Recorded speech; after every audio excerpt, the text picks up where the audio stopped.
എനിക്കും ഉമ്മാക്കെല്ലാം താമസിക്കാൻ വേണ്ടിയ കഷ്ടപ്പെട്ട് ഈ ഒരു സൗകര്യം ഒരുക്കി. ഇപ്പം വീടെല്ലാം ഒരുങ്ങി നോക്കുമ്പോൾ ഉമ്മ നമ്മളിട്ടിട്ട് പോയി. ഓനൊരു കാര്യം ചെയ്യും, നമുക്ക് ഇവിടെ തന്നെ സ്കൂളിൽ ചേർന്നിട്ട് ഇവിടെ പഠിക്കാം. ഇനി ഇവിടെ ഉണ്ടാകുമ്പോൾ ഉമ്മ ഇങ്ങനെ വരും. ഏതായാലും ഇനി വന്ന കാര്യം ഏതായാലും ഉമ്മാനെ വിളിച്ച് പറയണല്ലോ, ഞാനോളെ വിളിച്ച് പറട്ടെ.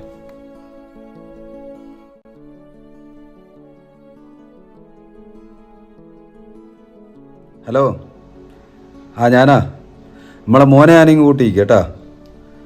മോനേതായാലും ഇനി ഇവിടുന്ന് സ്കൂളിലെല്ലാം പഠിക്കട്ടെ. കുറേ കാലമായില്ല എൻ്റെ അടുത്ത്. എന്തെന്നേ ഇനി പോലീസ് സ്റ്റേഷനിൽ കംപ്ലൈൻറ്റ് കൊടുക്കുന്നു? എന്നാൽ പിന്നെ ഞാൻ അങ്ങനെ നോക്ക്, ഇഞ്ഞാറ്റ പോലീസ് സ്റ്റേഷനിൽ കംപ്ലൈൻറ്റ് കൊടുത്താൽ നമ്മളെ മോൻ്റെ മയ്യത്ത് കാണേണ്ടി വരെ. ഇനി പറഞ്ഞില്ല എന്ന് പറഞ്ഞ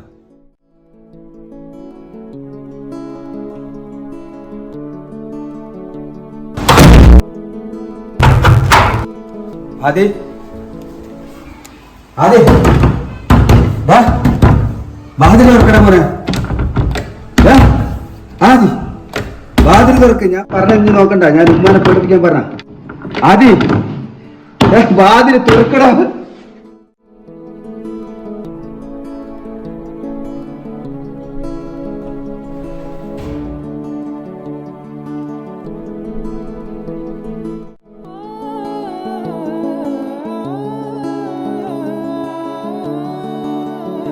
മോനെ വാതിൽ തുറക്കണടാ.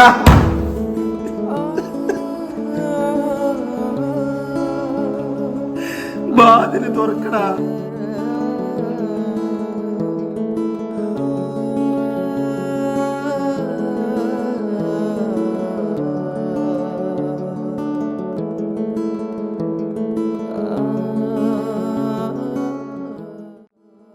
ഹലോ മുനീർ, എഞ്ഞൂടെ ഉള്ളേ? ഇഞ്ഞൊന്ന് അർജൻറ്റായിട്ട് വീട്ടിൽ വരണം. അത് ഞാൻ എൻ്റെ മോനെ കൂട്ടിക്കൊണ്ടാന്നേനു. അപ്പോൾ ഓന് റൂമിൽ കയറി വാതിലടച്ചിട്ടുള്ള പേടിയാന്നടാ. ഇഞ്ഞൊന്ന് അർജൻറ്റായിട്ട് പോ. ആയിക്കോട്ടെ.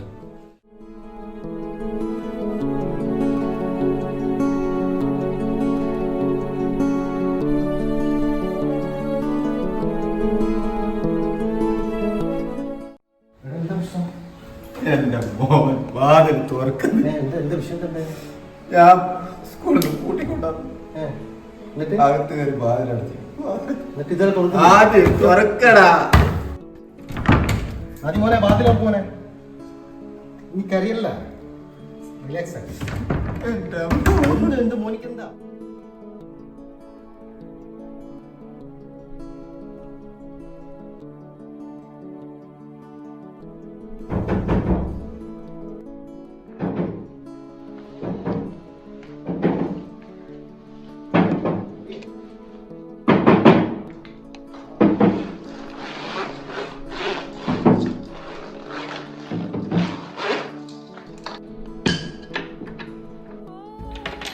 എന്താ പോലെ എത്ര നേരമായി ഞാൻ വിളിക്കുന്നില്ല. ഫോൺ ഞാൻ തരാം. മോൻ വാതിലോർക്ക്. എന്നാ ഫോൺ മോൻ വാതിലോർക്ക്.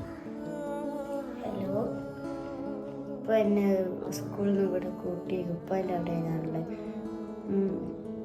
എനിക്ക് ഉമ്മയില്ലാണ്ട് റെഡി ആവില്ല. ഉമ്മ കൂട്ടാൻ വരണം. ഞാൻ റൂം കൂട്ടിയിട്ടിട്ടുള്ളത്. വിളിച്ചാ ഉമ്മാനെ വിളിച്ചാ? നീ എന്തിനാ വാതിലടിച്ചത്? വാതിലോർക്ക് ചെല്ലി. നല്ല വന്നു വാതിലോർക്ക്. ഉമ്മ വരാണ്ട് ഞാൻ വാതിൽ തുറക്കൂല. ഞാൻ വാതിലടിച്ചു തന്നു കഴിഞ്ഞാൽ അത് വിഷയമാണ് കേട്ടാ. ഇപ്പം വല്ലാണ്ട് പേടിച്ചിട്ടുള്ളത്. അതുകൊണ്ട് വാതിലോർക്ക്. ഉമ്മ വരാണ്ട് ഞാൻ തുറക്കൂല. ഞാനോനെ സ്കൂളിൽ നിന്ന് കൂട്ടിക്കൊണ്ടുവന്നതാ. ഓനിവിടെ നിൽക്കൂലാണ്. ഓൻ്റെ വീടല്ലത്. ഓനിക്ക് ഉമ്മാക്കെല്ലാം കൂടി താമസിക്കാനല്ലേ ഞാനിത് എടുത്തത്. ഓൻ്റെ വീടല്ലേ. ഇങ്ങനെ ഏത് സമയത്തും ഇങ്ങനെ സിഗരറ്റ് വലി, കുട്ടികളെ മുന്നിൽ നിന്നാലും വയ്ക്കില്ല, മറ്റുള്ളവരായ മേഖല ഒരു പരിസര ബോധമില്ലാത്തൊരു കളികൾ കളിക്കുക, സിഗരറ്റ് വലിക്കുക, ഇതെല്ലാം തന്നെ കുട്ടികൾക്കൊന്നും ഇഷ്ടപ്പെടാത്തത്. ഇതെല്ലാം നിർത്തേണ്ട സമയങ്ങളായി. നമ്മളെ ഏജിന് കണക്കായിട്ട് നീങ്ങണം. നമ്മൾ മക്കൾ വളർന്നു വരുന്നുള്ളൊരു ബോധം നമുക്കുണ്ടാകണം. 24 മണിക്കൂർ ഏത് സമയത്ത് ചെയിൻ സ്മോക്കറായിട്ട് തന്നെയുണ്ട്. ഇതൊന്നും ആർക്കും ഇഷ്ടപ്പെടില്ല. സിഗരറ്റൊക്കെ വലിയ നിർത്തേണ്ട സമയം കഴിഞ്ഞ്. നിർത്തേണ്ട സമയത്ത് നമ്മൾ നിർത്തണം. നമ്മൾ കുടുംബത്തോടൊപ്പം ഒന്നിച്ച് ജീവിക്കേണ്ട സമയമായിപ്പോൾ. മനസ്സിലായില്ലേ? എന്നില്ലാടാ.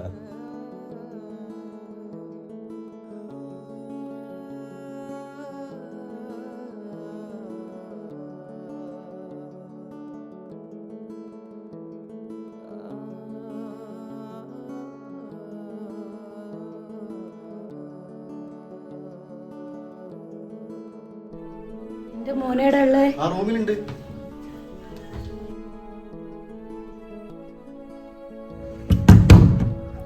മോനെ ആദി,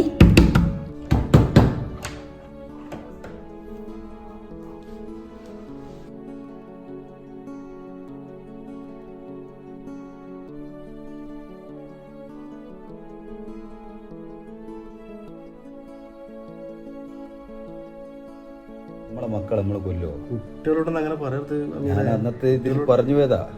അതൊരു ശരിയല്ല, ഞാൻ ചെയ്യുന്നതൊന്നും ശരിയല്ല. കാരണം അതിൻ്റെ രീതിയിൽ കുട്ടികളോട് അതിൻ്റെ മര്യാദയിൽ സംസാരിക്കണം. ഇപ്പോഴത്തെ കാലഘട്ടമാണ്. കുട്ടികളോട് നല്ല മര്യാദയിൽ നിന്നാണ് കുട്ടികളോട് നമ്മളും തിരിച്ചിങ്ങോട്ടും നല്ല മര്യാദ കാണിക്കുള്ളൂ. നമ്മളൊരു ഉപ്പാൻ്റെ സ്ഥാനത്ത് നിന്ന് കാര്യങ്ങളൊക്കെ നമ്മൾ പറയണം. പക്ഷേ കുട്ടീനെ പിടിച്ച് കൂട്ടിക്കൊണ്ടാന്ന് ഇങ്ങനെ വിഷയങ്ങളുണ്ടായി അതിലടിച്ച് എന്തെങ്കിലും ചെയ്താൽ എന്ത് ചെയ്യും? കുട്ടികളെ ഓരോരോ ആവേശമാണ്. കുട്ടിയൊക്കെ പല രീതിയിലും പല ഇതും തോന്നും. അതുകൊണ്ട് നല്ല രീതിയിൽ നല്ല കുടുംബത്തോടൊപ്പം നമ്മൾ കഴിഞ്ഞു പോകണം. ഈ പേരും പറഞ്ഞ കുട്ടീനെ കൂട്ടിക്കൊണ്ടുവരാം, എന്നിട്ട് ഇവിടുന്ന് വാതിലെടുക്കാൻ എടുക്കുക, എന്തെങ്കിലും ചെയ്ത് കഴിഞ്ഞാൽ അതിന് സമാധാനം പറയാം. അത് മനസ്സിലാക്കണ്ടേ നമ്മളെ ഭാര്യനോടും നമ്മളെ കുട്ടികളോടും അതിൻ്റെ രീതിയിൽ നമ്മൾ പെരുമാറണം. അതാണ് അതിൻ്റെ ശരി. ഇനി കൂട്ടിക്കൊണ്ടാന്ന് ഒറ്റും ശരിയായിട്ടില്ല.